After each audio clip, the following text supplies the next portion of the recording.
Good morning, church. For those of you that don't know me, my name is Peter Burnett. My wife Deanna and I started coming to Life Church in Braintree in June of 2018, just before moving from East Middle School to the First Baptist Church in Braintree.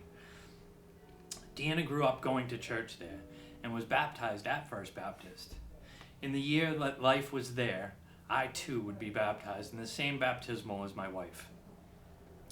We had joined the Braintree Highlands MC, began serving, both joined DNA, were tithing, and became covenant members of the Braintree Life Community Church. God's faithfulness was shining a bright light on our path. I was working at a supermarket at the time as a produce manager.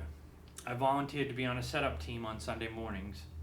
Unless needed, I stopped working Sundays, so I was able to keep my commitment to do setup. When I was needed, I would go in early from 4 a.m. to 8 a.m. so that I could still be there on time for church. May of last year, Deanna and I had decided to sell our home in Braintree and to start the process of looking for a new home that would better suit our family. Going through the home buying process, I was stuck in my job for financial reasons. Our faith in God was strong for this transition, and although bumpy, it all worked out. We moved to Halifax in August 2020 into the house of our dreams, and that came with a much bigger mortgage.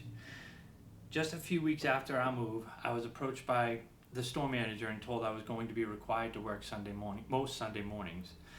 Being in a pandemic, I thought I may be able to do this, but expressed my concerns that I would be forming a habit and an expectation that would need to be broken when we got back to church. This conversation was not sitting well with me, and at our first members meeting later that week, I had asked for prayers of guidance for this situation that I was dealing with at work. Deanna and I had talked about what I would do for work. I had a few ideas, but nothing solid.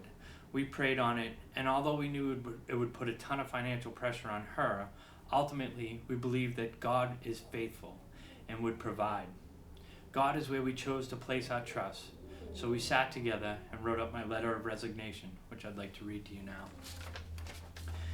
Dear Sir, please accept this letter as formal notice of my resignation from my position as produce manager at this company. My last day of employment will be September 11, 2020. Thank you for giving me the opportunity to work in this position for the past 4+ years.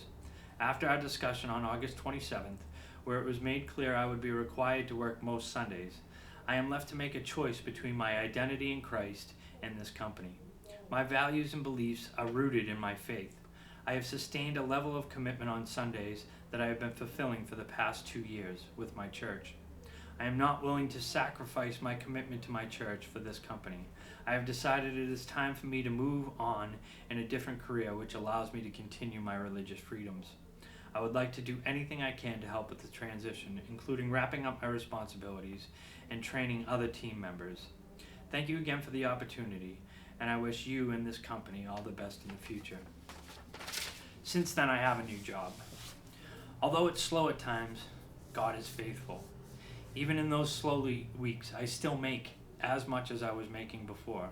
I like my job now, and my job has not and will not ever step on the toes of what's most important, our faithfulness in God.